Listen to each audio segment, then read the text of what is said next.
Hi hello, कशा आहात? ठीक आहात ना? ठीकच पाहिजे. आज आपण कटाची आमटी बनवत आहे.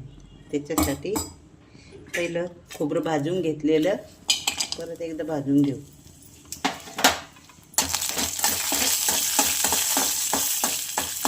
गॅसवर पहिलं भाजून घेतलेलं होतं, परत एकदा छान भाजून घेऊ. थोडा कांदा पण भाजू त्याच्यात.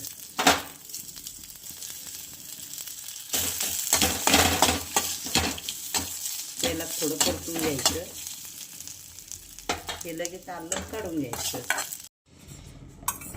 खोबरं कांदा भाजल्याच नंतर आपण आता राहिलेला खडा मसाला भाजून घ्यायचा.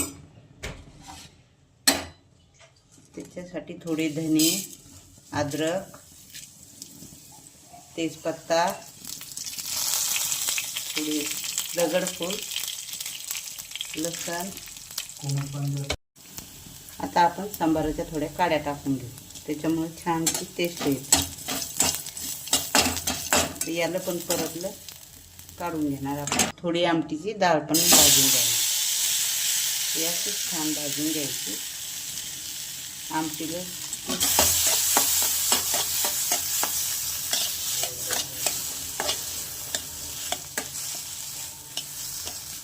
गार करून झाल्याच नंतर आपण मिक्सरला पेस्ट करून घेणार. केलेला मसाला पहिलं कांदा खोबरं काढून घेणार. आपण आता हा खडा मसाला खोबरं कांदा काढून घेतलेला आहे. आलं आणि डाळ. कढईमध्ये आता तेल तापलेलं आहे. आपण पहिलं लसूण टाकणार.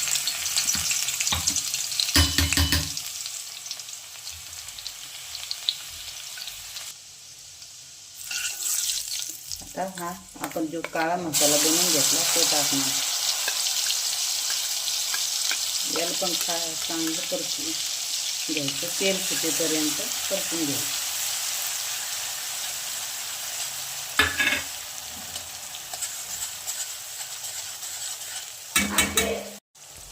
त्याच्यात आपण मिरची पावडर, थोडी हळदी, नमक ढवळून घ्यायचं.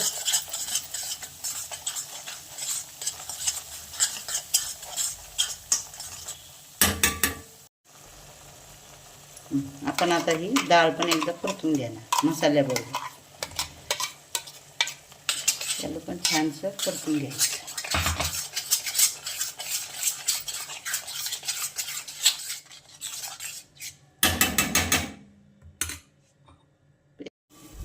मसाला आता छानसा परतला. आता आपण जे कटाचं पाणी निघलेलं आहे ते टाकणार.